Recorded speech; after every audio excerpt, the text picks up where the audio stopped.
Hello, welcome. I'm Alice Hutchinson, the owner of Birds Books, an independent bookstore in Bethel, Connecticut, and I'm honored to be the host of Write America. The aim of this series is to help set the country back on a correct, productive course of freedom, justice, equality, and plain human kindness. Write America is a literary series created by Roger Rosenblatt, featuring award-winning, nationally renowned authors and new and emerging writers in readings and conversations each week about how books and art might bridge the deep divisions in our nation. Write America celebrates the quiet power of art in our lives, the unifying power of the highest uses of language. In novels, stories, essays, and poems, we recognize one another as parts of the human family, one family.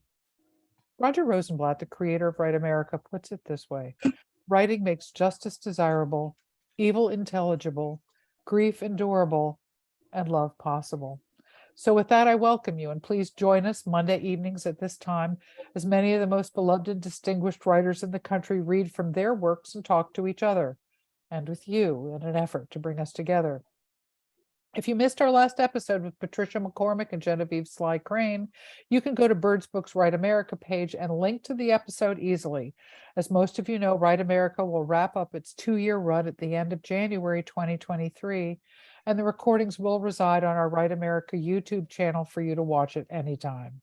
Tonight's episode is also being recorded, so if you missed something, you can go back and rewatch.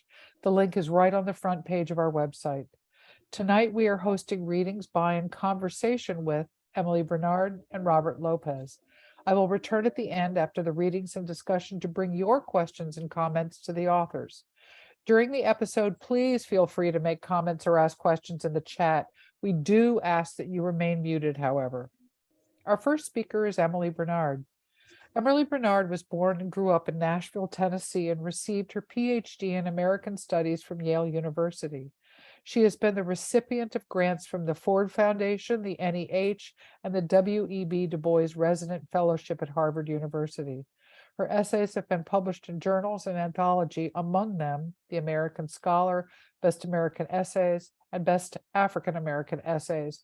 Her latest memoir, Black as the Body: Stories from My Grandmother's Time, My Mother's Time, and Mine, was released in December of 2019. She is the Julian Lindsay Green and Gold Professor of English at the University of Vermont. Please welcome to the screen, Emily Bernard. Let me find you here, Emily. I'm here. There you are. Thank you for that, Alice. Sure. It's nice to see you again and to be in this space with you again, and a pleasure to share the stage with you, Robert. So this is going to be a good night. I want to start, I want to read from an essay I published kind of right at the heart of the pandemic, and was recently came out in a collection called Bigger Than Bravery, edited by the late Valerie Boyd, who many people were privileged to know as a fantastic scholar, comrade, friend, sister, who passed away too early, and left behind this book along with biographies of Alice Walker and Zora Neale Hurston. Really beautiful work. So I read this in gratitude, not only everybody in the room here, and of course our beloved Roger Rosenblatt, and also Valerie, who is with me always as an example of how to do scholarship with grace and humanity. This essay is called The Purpose of a House. I'm going to read from parts of the essay. It begins, I'll just begin here early on. Something led me back to an image that morning as I lay on my side facing the wall. I was remembering a moment from the before, a mundane encounter with a barista at my favorite coffee shop, thinking of its value unappreciated by me at the time. I was remembering receiving a cup of coffee from the stranger, a tattooed, sprightly, dark-haired, bespectacled young white woman. It was an unseasonably warm March day, and the young woman and I seemed to be volleying good cheer back and forth just because we felt like it. Our fingers touched as she presented me with my coffee. They touched again when we traded cash for coins. How dirty money is. Another new awareness. In that moment with the barista, I thought about the pleasure I received every Sunday during the Eucharist, looking into the eyes of the chalice bearer, usually a friend, reciting the traditional phrases we were both taught long ago to exchange at that sacred moment. I wanted to capture what both of those moments felt like back in the before. Polite and intimate, I thought, safe, legal, tender. I was trying to keep everything under control inside the walls that surround me. When my twin daughter's school went remote, there was some relief in having them at home all the time. They are 14, recent graduates of 8th grade. Born in Ethiopia, they became US citizens when we adopted them as infants. Middle school was difficult for both my girls. Let's just say that they have emerged from these years with a keen appreciation of the way that racism works in subtle and not so subtle ways in liberal communities. Over the past 3 years, I became one of those parents. I had the time and resources, the autonomy at my job to meet with teachers and administrators when my daughters and I agreed that such meetings were necessary. My background as an academic and a child of professionals makes me bold when it comes to most encounters with authority figures, particularly at school. So I was not intimidated when I had to intervene on my children's behalf on several occasions. This was something my mother had to do for me and my brothers for some of the same reasons 40 years ago in the slowly desegregating South. I shook my head grimly when I noted the enduring similarities between our experiences. We soldiered on, as Black people do, and I was glad for the lessons in perseverance and valuing oneself, no matter what others, white people, thought. Lessons that my mother gave me that I can now pass on to my children. I could see a noticeable difference in my daughter's demeanor after the first couple of weeks at home.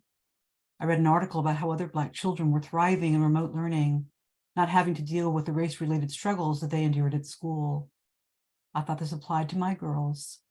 So there was some sort of silver lining after all.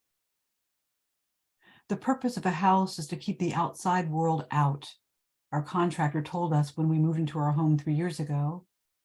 If it weren't for the need to walk my dog, I would spend most of my days inside, not only because of the lockdown. 3 years in, and I'm still constantly aware of my dark skin in this affluent, predominantly white neighborhood, even though most of my neighbors have been nothing but outwardly welcoming to me and my family. When I wrote on social media about living and working as a Black person in white spaces, particularly during the lockdown and the international uprising against racism and police violence, neighbors I hardly know liked the post, expressed compassion, and pledged a new awareness. When I walk my dog these days, I'm most often alone on the roads of my neighborhood. I like it that way. I can walk without my mask, free from the fear of contagion, and I wonder about the neighbors who express those sentiments of welcome. From behind all of these closed doors and shut windows, can they see me now? I was glad to be able to keep my children safe from more demoralizing experiences at school. Still, memories crept in. It was as if not having to deal with it in the day-to-day, my daughters were suddenly free to experience their wounds in a deep way for the first time. 3 years of being one of very few Black children in her classrooms had left Isabella feeling both hypervisible and invisible, a jarring and alienating experience many Black people know well.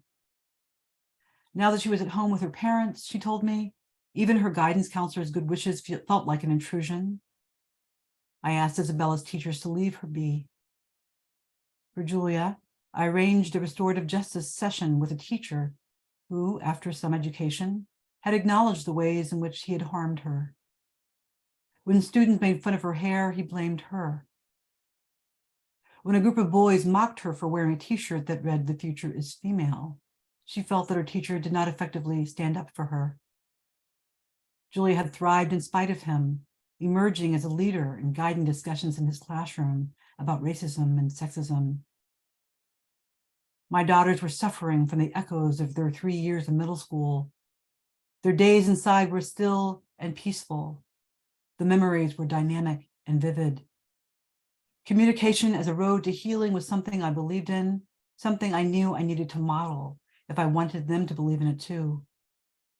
Human connection, making meaning out of suffering, breaking down barriers and insisting on a common humanity through truth-telling. And then George Floyd died, and the world was, once again, invited to watch the destruction of a Black human being. The video was made by a courageous teenage Black girl.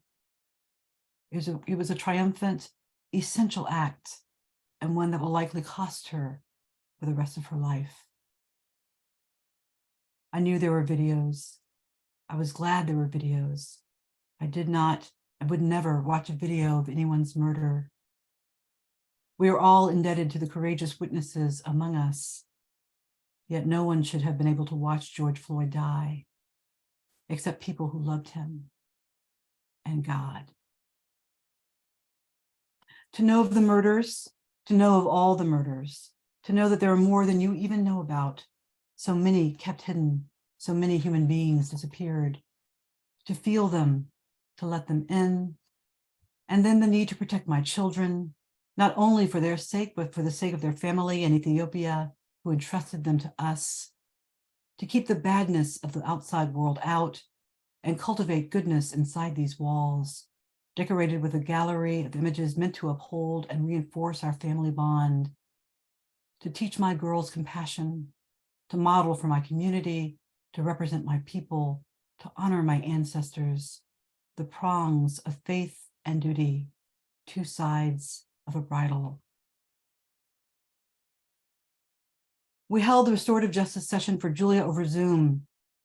She cried several times during the session, confessed her feelings to her teacher, who had allowed her to be teased and harangued in moments he now describes as racist and misogynistic. He confessed his ignorance and apologized sincerely for the harm he caused. I could see, even through a screen, how my daughter's pain entered him, corrected him, educated him.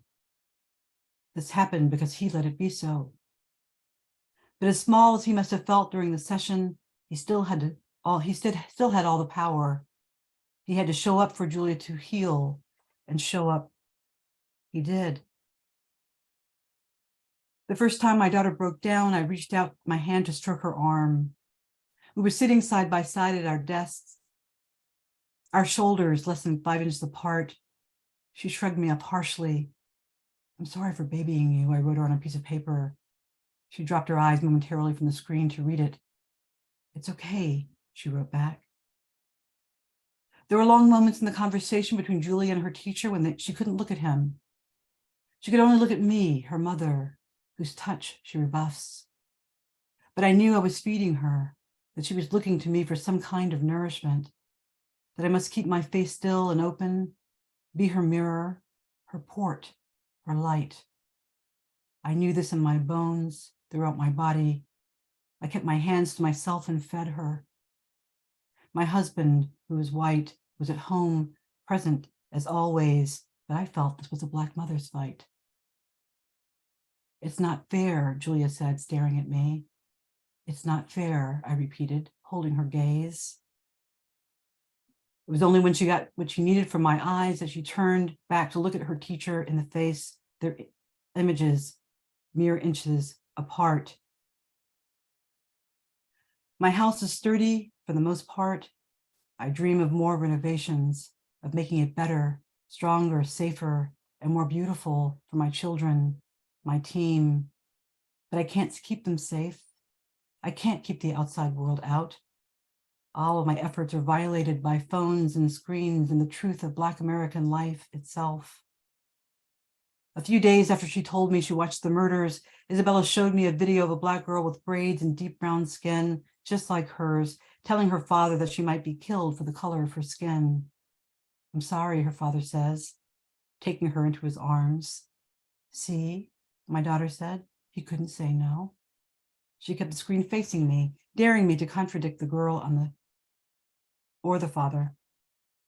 "Yes," I said. All I could think was, lucky father, at least his daughter lets him hold her. "How did I do, Mommy?" Julia asked quietly after the session with her teacher. "You did great," I told her. "What did I do?" So quietly, she breathed the words more than spoke them. You told the truth. You didn't lie. You didn't pretend those experiences didn't bother you. I said, that way, those kinds of lies, they'll kill you. I still want to write an essay about intimacy, a stranger's touch, a quiet celebration of life, not death, not yet. A story about meaningful human transactions, absent of violence, brimming only with love, love of self, of other, of life, legal, tender. Thank you.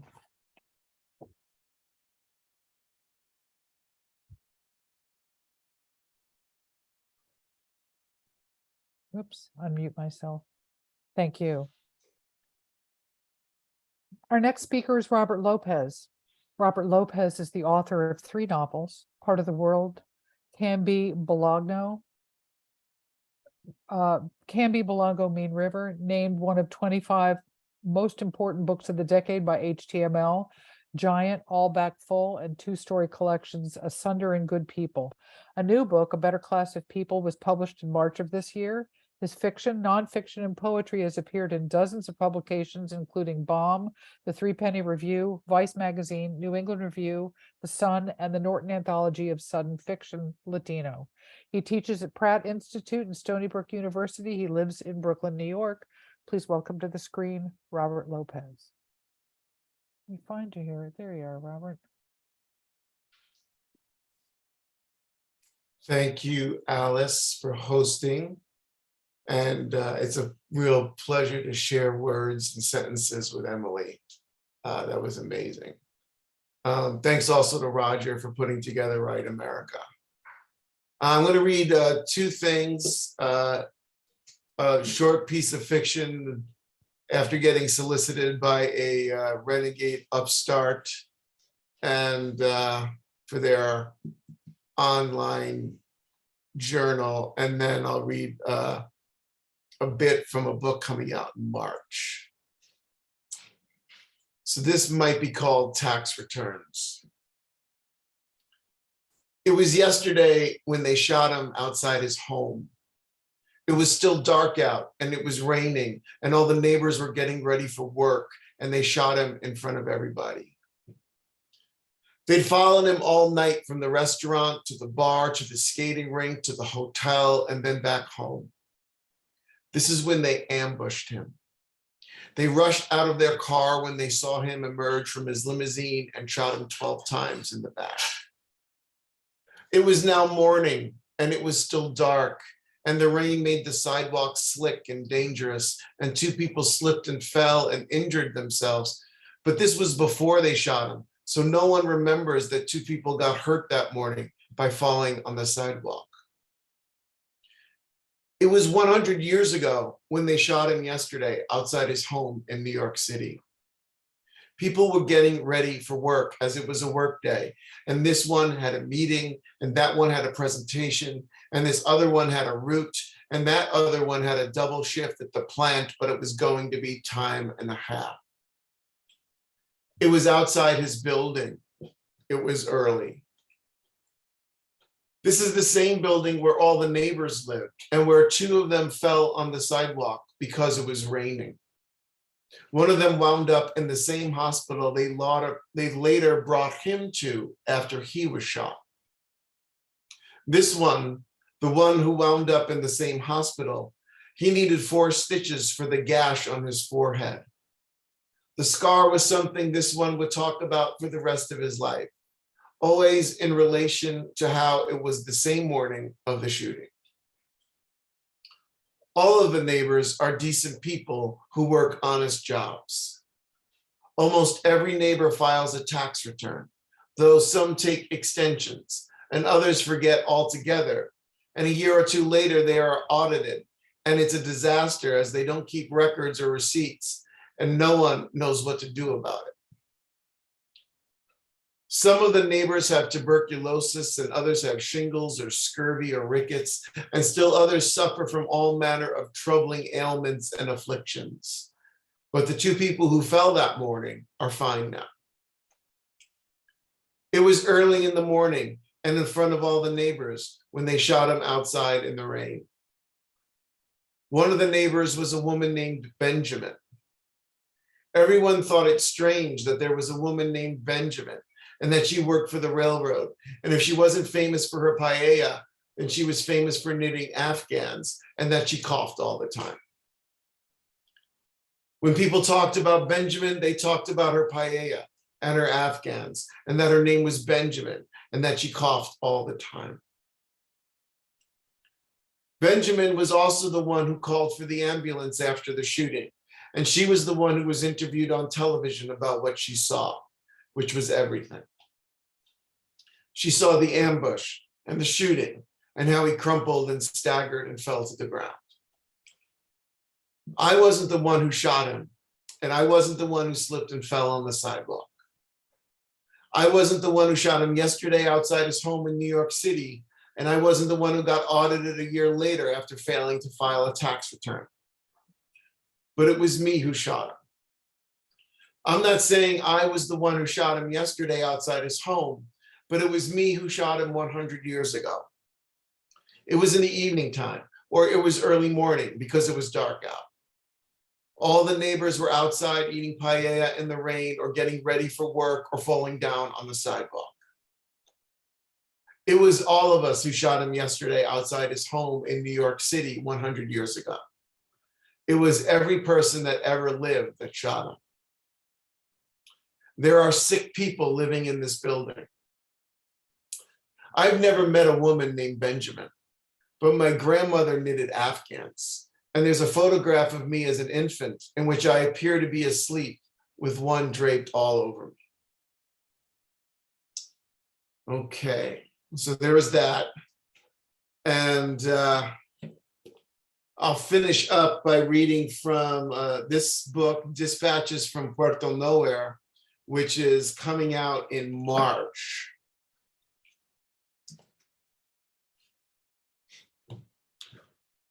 What I don't know about my family is almost everything. I don't know when or why my grandfather left Puerto Rico, although I can make assumptions about jobs and opportunity and the nebulous better way of life that can be applied to countless immigrants. I don't know anything about his family, if he had brothers or sisters, who his parents were, or what they did for a living. I don't know if he left anyone behind on the island to come to Brooklyn. I never asked questions, and no one in my family told those kinds of stories. I know less about my grandmother. I do know she was born in New York City, but I know nothing of her parents. I remember hearing that one was from Spain and the other from Cuba, but I don't know which was which or why they immigrated to the US. Nothing was passed down, not the language, not the food or music, or the family history. Everything was erased. I don't know what my father knew about his heritage. I don't know if he ever met his grandparents or knew anything about them. I don't know if he ever went to Puerto Rico or heard stories about his father's life there. The story my father told our family was that he understood his parents' Spanish growing up, but would respond in English. I never saw any evidence that my father understood Spanish. An immigrant is a person who has come to live permanently in a foreign country. If you stand in exactly the right spot in Brooklyn Heights with a good pair of binoculars, you can't come close to seeing Puerto Rico. The same is true if you stand on high ground in Miami, if there is high ground in Miami. What in this life is permanent when everything is foreign? I pity the poor immigrant when his gladness comes to pass, said Bob Dylan. Cultural assimilation is when individuals or groups of differing ethnic heritage are absorbed into the dominant culture of a society. The process involves taking on the traits of the dominant culture to such a degree that the assimilating group becomes socially indistinguishable from other members of the society. Here in the United States, they are whitewashed. It's rare for a minority group to replace its previous cultural practices completely, particularly during the last 50 years. But before that, it happened all the time. Puerto Rico has been part of the United States since Woodrow Wilson signed the Jones-Shafroth Act in 1917. But Puerto Rico has never really been part of the United States, and no one thinks of Puerto Rico as part of the United States. So I think of my grandfather as an immigrant. I go back and forth with what I've lost through erasure and what I've gained by assimilation and what it all means. The back and forth is like a tennis rally and how different shots behave on the court. Mario's flat backhand will rush through the air and stay low, whereas the topspin Teddy puts on his forehand will have the ball kangaroo past shoulder level. Wayne's backhand slice skids off the ground and eats you up if you're not ready for it. In Brooklyn, I live in the American melting pot, exemplified by the diverse tennis community of which I'm a part. Most everyone has a history, or at least a mythology, the stories we tell each other and ourselves, idealized narratives that we could talk about during changeovers and water breaks. Even I play the game, but it's a hollowed out mythology when I tell it, and almost entirely a fiction. I sometimes tell them that my grandfather was a house painter or a guitarist for Tito Puente, that he toured the country and Latin America until it was time to get married and raise children. But I can also say that he was a longshoreman or boxer who had 2 or 3 families and was an absentee father and grandfather, which is my own father never learned Spanish, and neither did I. My grandmother never taught me any Spanish, but said I should learn in school.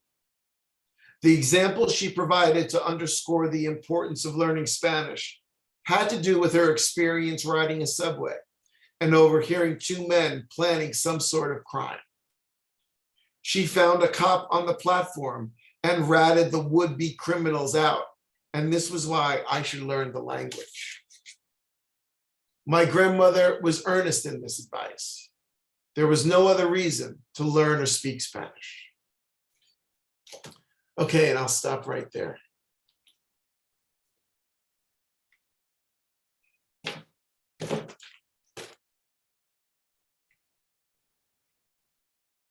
I love that. Thank you so much, Robert. It's wonderful. I have a question for you about I love the way we were kind of felt like we were in a conversation of sorts tonight, and starting with language itself. And I was poking around reading some interviews, and I was so captivated when you make in an interview, you make a connection between acting and writing, and that having to do with the first person.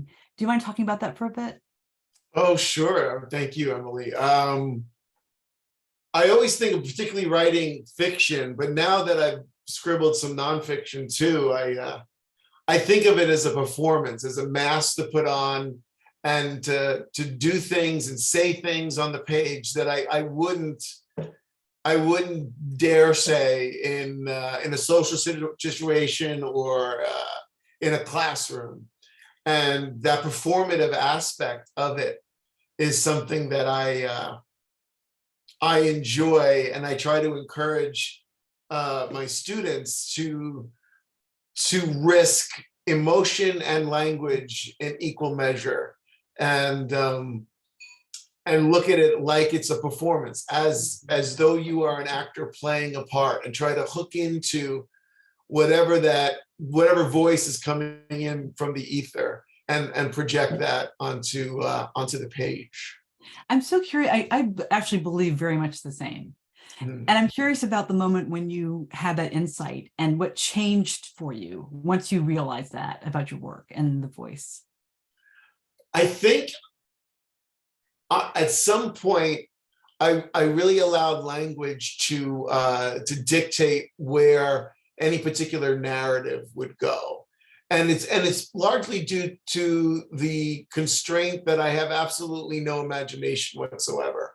And as a result of that, I need the actual words to point me in some kind of direction that's gonna have some kind of narrative weight behind it, because I have no ideas. I've never had an idea really, and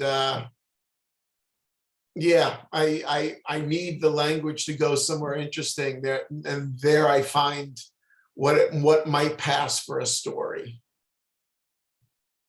So I have to ask a follow-up question. If you don't have any ideas, what then draws you to the page? I think music and just language. I certainly, because I have no ideas, I've never wanted to say anything necessarily until I started writing this book, the nonfiction book, and then that tapped into other muscles that I never exercised in my 20 some odd years of doing this. But it wasn't until then that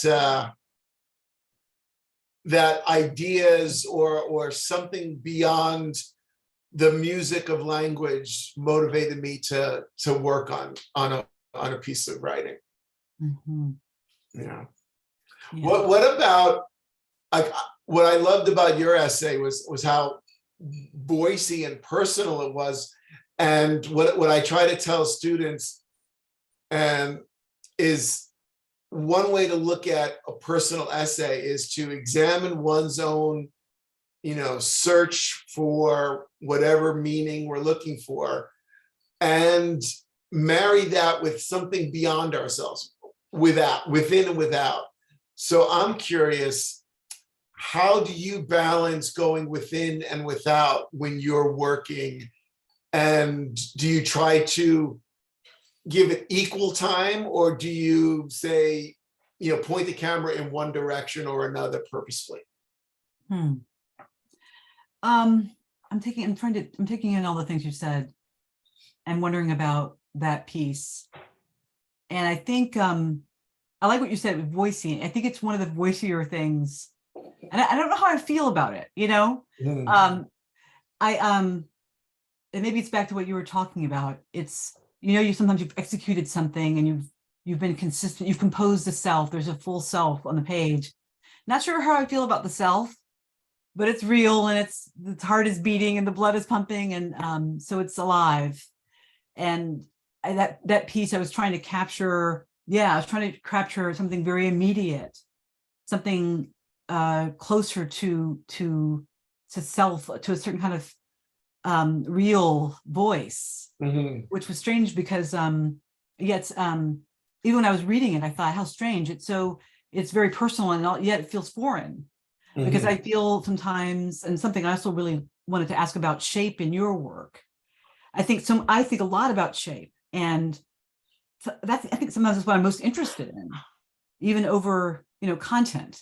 I'm really interested in the mechanics of the thing, really. And I can get overly interested in that. And I have to, for me, the challenge is kind of freeing myself up. I can get consumed in the question of shape, and maybe sound over voice, if that makes if that's a fair distinction, or if even that makes sense. But I maybe like you, it's sort of piece to piece. I like to think that every piece is a new opportunity and asks new things of us. No surgery is the same, and kind of every landscape is different. And I'd like to think that's the pleasure, even the subtle challenges. But I think it really has to do with what's required. I mean, I try to, even though I can get really interested in shape and how things are sitting, I try to, I try to leave room for, to breathe, not have it too settled. But I have to kind of practice wildness.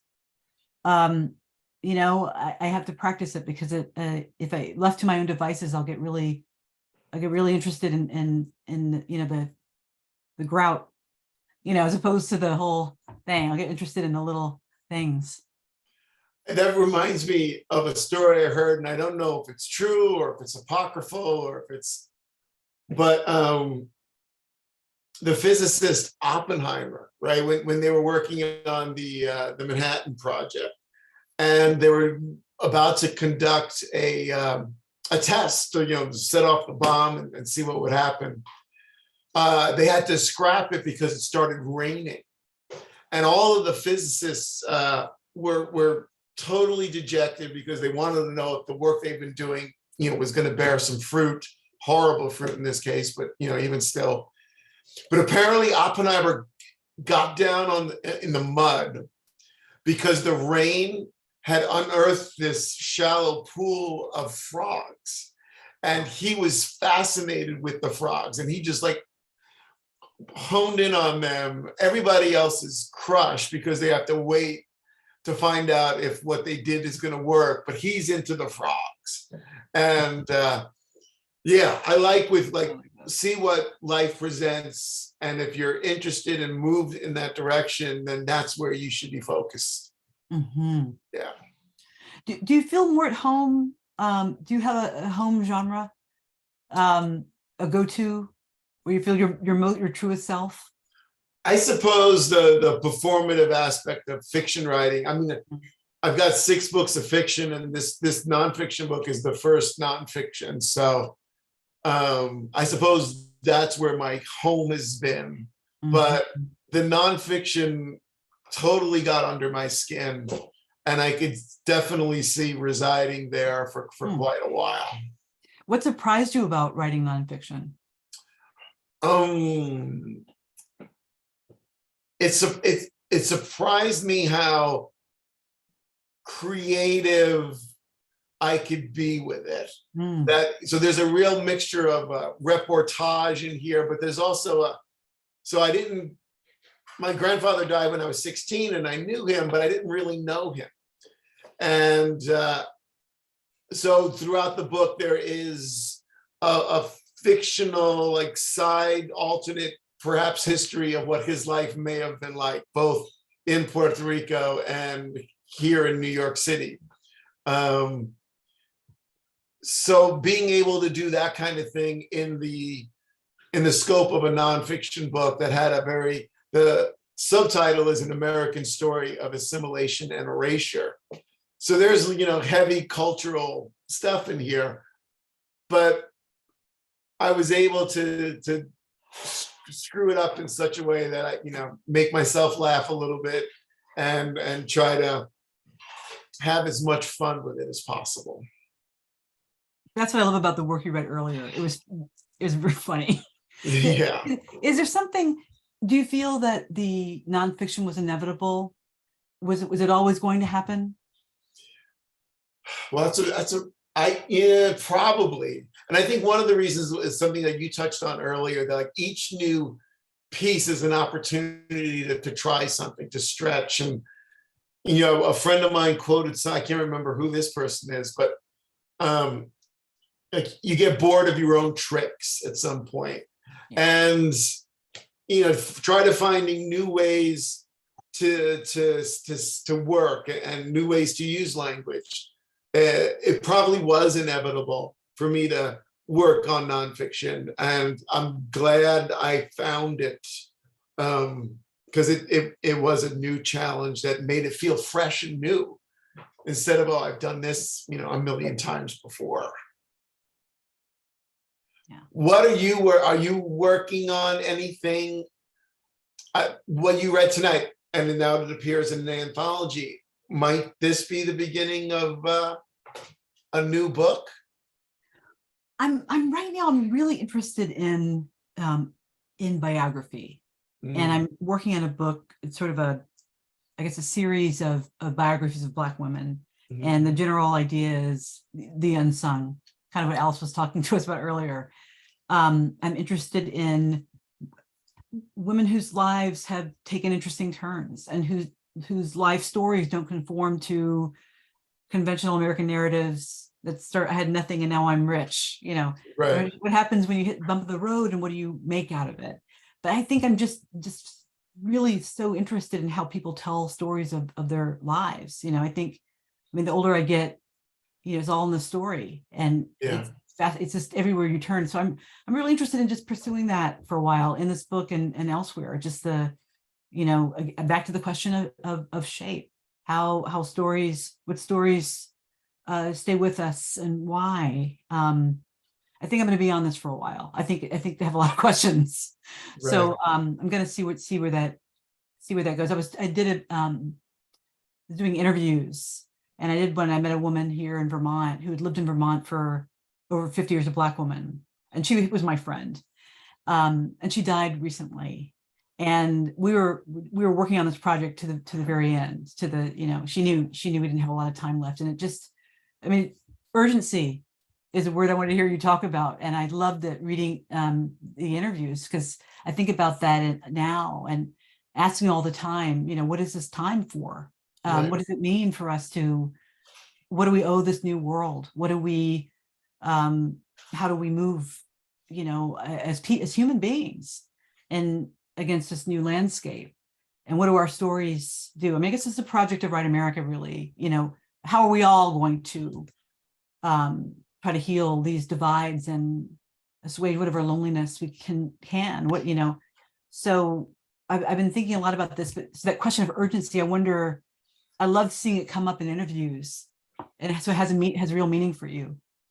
Yeah, and again, it's one of those like Supreme Court definitions of pornography kind of thing. You can't define it, but you know it when you see it, and you could feel it when you're working. And okay, this has some traction, this has momentum, this feels like it has a gravity that I could sink into and follow. And if it's not there, then I have really no problem setting it aside.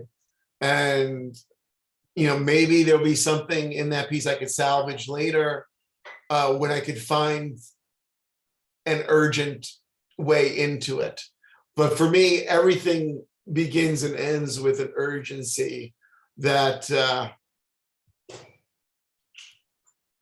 that dominates every single sentence. Like, can I move this forward and have it feel like this momentum that is ever increasing and necessary, even though we know that all of this is folly in the end, but it's also an important folly that we do have this conversation, and we're all in conversation with each other and contributing to it and listening to each other is the best we can do. Mm-hmm. I find it comes out even to the level. I love that, the level of the sentence. Earlier, I was writing something and asking, does this sentence need to be said? Does it need to be said? And I was thinking, okay, this is exhausting. Yeah.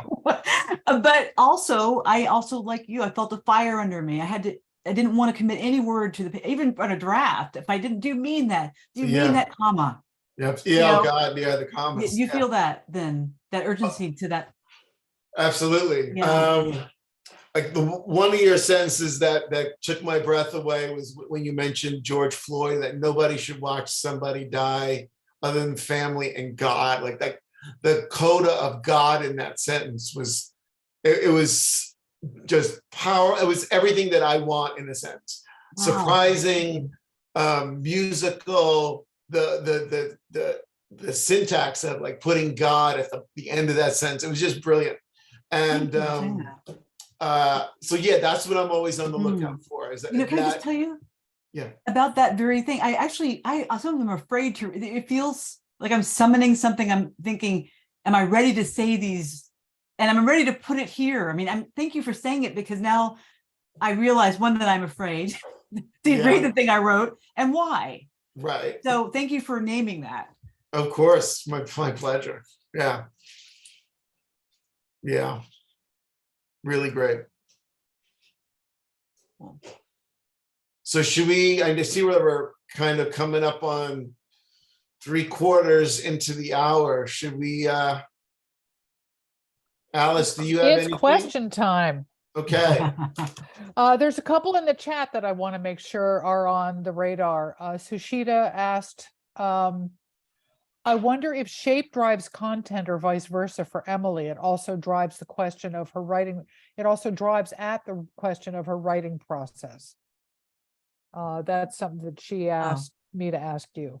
That's a great, I mean, absolutely. That's a great, yes. I think about that. I'm not quite sure what it means yet, but I know it's right that shape does, I really am consumed with it. And I think, I mean, it's, you know, I love thinking about Robert and I want to hear what kind of music, but I know that for me, also visual art really is something that really liberates me. Because I don't understand, you know, I never have painted anything. So I'm looking at it thinking, okay, how does literally, how does the person, how does this happen? How do you hold a brush? I can ask those fundamental questions and somehow that does allow a lot to happen. So shape, I think, really does drive content. And about the process, I like to move things around. I write a lot of sentences out on note cards and I like to move them around, you know, and just it really does something to see how it is, even if just a couple of notes about this idea. Oh, I know I see it can go over here. So I find it's very helpful. And it's also just keeping this one of our many tricks, you know, that we use to get things moving. Well, you almost asked the question of Robert for me. It was the relationship of music to your writing, because you're talking about shape and you're talking about music. Is it physically musical words? I just describe that a little bit for me. I'm not. Yeah, I know well, what it's, I think it means, but I want to hear what you actually mean. well, okay, now several answers are flooding my head, and so I have to filter them out. One is, of course, Hamlet's speech to the players, right? Speak the speech I pray you as I have pronounced it to you, trippingly on the tongue. So that trippingly on the tongue, like the way your tongue actually moves in your mouth when you're saying those syllables, it's perfect. Like there's no way to trip over that as a speaker. And it's the same thing as far as music is concerned. Like, so I sing and play and have for years, and I always prefer lyrics and songs that aren't jumbled. So like there's certain songwriters who might like put so many syllables in a particular line that it doesn't feel like I can do it naturally. So it's the same way when I compose a sentence, is it needs to come out of my mouth in the most efficient manner possible. And it's, you know, it's also Nabokov with, you know, a tap low, you know, with his jive in the beginning of Lolita. It has to come out naturally, so there are certain writers who, when I read their work aloud, I might trip over something. Ooh, if it were me, I would cut out the word "the" in that sentence because it's getting in the way of the rhythm of it, and or at least the rhythm on how I hear the music. And so to me, it always comes down to that. How do these words sound together acoustically and rhythmically? Thank you. Ann Fadiman here. I'd like to ask both of you whom you write for. Do you write for a kind of reader or for a single ideal reader who exists in your imagination, or for yourself? Well, I do my best to impress the likes of Ann Fadiman when I write. That's generally the goal, I think. I'm not alone. Hi, Ann. So good to see you, or to know you're there. I'm definitely casting a line. I'm definitely, you know, the message in the bottle every time. I think the part of me that believes in ghosts and God, you know, believes that there's a reader out there that I can summon, and that we're in some kind of concert. I think I'll always be looking for that reader. I'll always be looking for. I read this book called I can't remember the name of it. It was about this idea that we imprint our love onto the things we have, and all these stories, you know, about people who lose wedding rings, and then they 30 years later they're walking the same beach and then ring. I believe in that kind of thing, and I always think if I can just get the right words, I can find the right, it's gonna, my honing, I'm gonna find my way. So I think I believe that I'm in sacred and secret communication with someone out there, maybe in another galaxy, but some other self that maybe will perfectly understand. And will, I think there's some part of me that really is like that little kid who had friends who lived in the corners. I think I'm still writing to those little creatures. Yes, so maybe not a real person, but the idea that there's a perfect the bee to my blossom, to use the word there was watching God, I'm writing to my Phoebe, I guess, but I don't think that that person necessarily needs to exist, but it's something out there. And I suppose I could contribute. I do write for myself to entertain myself.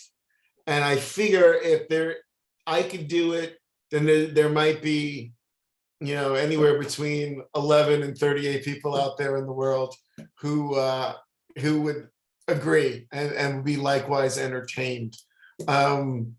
So yeah, I think it's most helpful to not think about that when you're writing, because it could hamstring you and lock you up in a way that's not, debilitating. So yeah, trying not to think about that, to me, is the best course of action.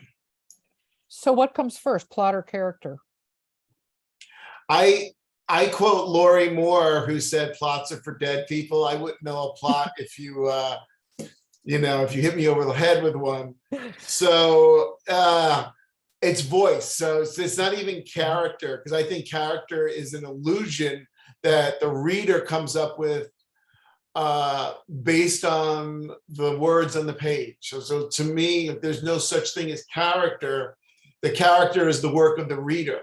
And the writer assembles language, and we somehow, as readers, fashion a character out of it. So for me, it's the voice and the language. Mm-hmm. I love that so much, and it makes so much sense when you say that. I can know that, I feel that to be true, knowing your work a little.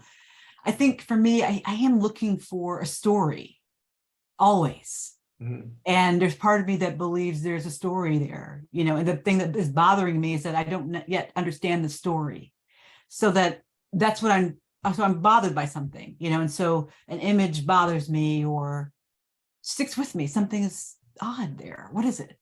I can't understand it until I plot it out, until I try to figure it out. And then that is that part, excavation, but also invention. But I think the part of me that believes there is plot, there's story everywhere, and it's just a matter of, kind of picking away and discovering it. So maybe I think it's about chasing something, looking for the meaning that I can't seem to grasp. And I've never been able to understand anything without language, without story. You give me directions, give me the story. What happens when I turn right? I can't follow a map otherwise.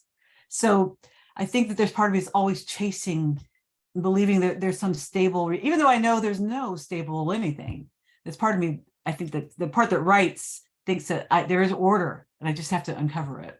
Mm-hmm. And don't tell that person that, but you know what I'm saying? Like, that's the kind of thing that happens maybe for all of us. Well, what kind of little piece of advice would you give to somebody who's writing their first book? Don't do it. So not fair, that answer. I would say, listen to your own page and be relentless about it. Mm. I like when you say listen to your own page, and I want to hear you say what you mean by that. I think that all stories are going to be effectively the same in some fashion. People are afraid of losing something. They're afraid of wanting something. Harold Brocky had a posthumous collection titled "The World is the Home of Love and Death," right? So everything we write, everything about everything is about love and death. And so like listening to your own page, to my way of thinking is, what can you contribute to that conversation that only you can? And so one thing that I try to help students with is to tap into what it is they know, their own peccadillos and their own issues that they have about being a person in the world, putting that on the page and finding a way, a sideways way to look at it is the way to listen to your own page and make it come alive and distinguish your writing from somebody else's writing. Mm. That's hard. And so that's so correct and hard to shut everything else out, to focus on that. And in that spirit, I would say my advice would be embrace the difficulty. So when you encounter the conflict, embrace it, don't run, stay with it and just keep going. And that's the hardest thing for me. I mean, it really is the fundamental, it's still the scales every day. That's the only way.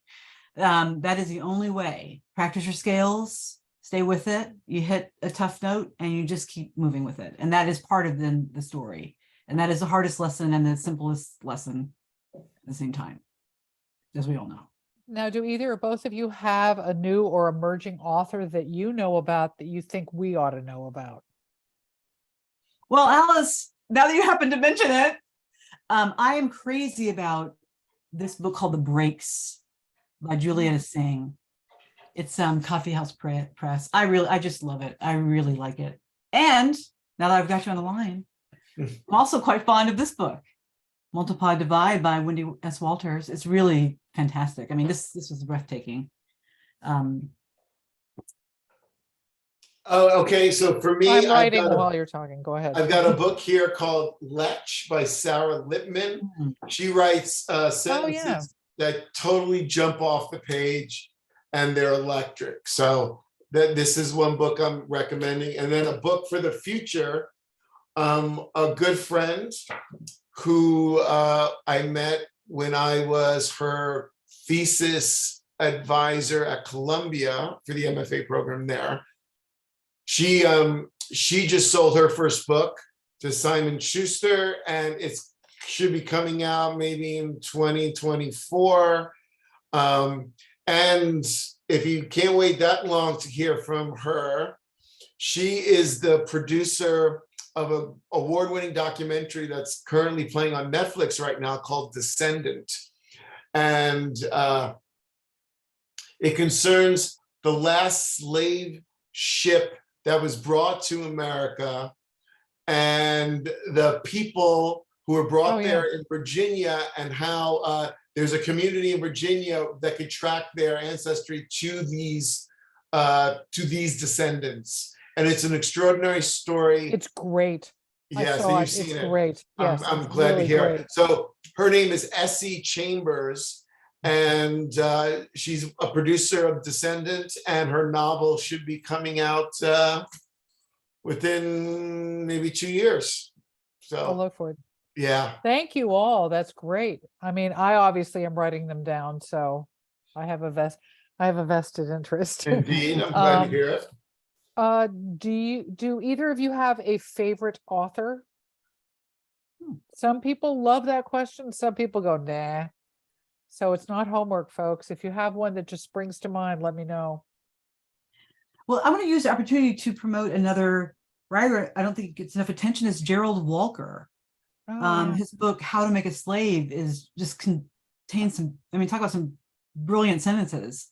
It's a collection of essays. I think he teaches in Boston. I forget where, but it's just a wonderful essay. And I felt, as soon as I read the book, it came out a couple of years ago, I was mad that I just was not, just meeting you now. I wish I had met your work earlier. It just, he's really something. How to Make a Slave is fantastic. It's a collection. Yeah, I'm writing that down. Yeah, I don't have a favorite. There's too many to list, and it would go on for too long. So I feel your pain. Yep. All right, what's on the nightstand now? What are you reading now, each of you?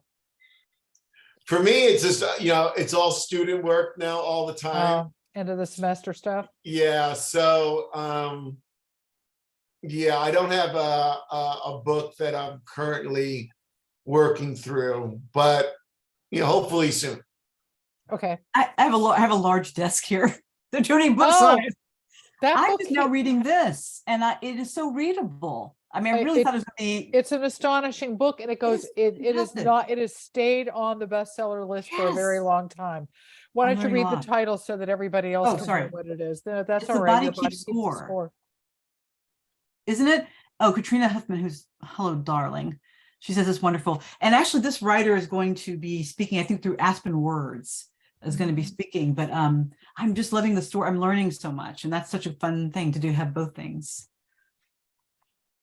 Well, folks, we rounded up the hour. I absolutely can't thank you enough for such a great hour of wonderful dialogue and hearing your wonderful work. I hate to sign off and say goodnight, but I'm going to close the show and hope we can meet again. I'm going to remove the spotlights here. Okay, thank you. Thank you. Of Thank you, course. Alice. See you again. Thanks for everything. You will. Bye, everybody. Yeah, Bye, bye. Georgia. Thank you, Bye, everyone. Roger. I'd like to thank Emily and Robert. Robert for participating in Write America this evening, and to everyone who tuned in tonight. And thank you to Roger Rosenblatt for creating this original and important series to look forward to each week. Tonight's episode is the perfect example of the purpose and mission of Write America. We hope to see you all on Wednesday. That's day after tomorrow, as we welcome Roger Rosenblatt and Grace Schulman. So please join us. The Zoom is a separate link. You've got the link to our page on right on my website. So as I stumble through my goodbyes, I will say them again. Thank you for joining us this evening and for a wonderful episode. Bye-bye. Bye-bye. Thank you.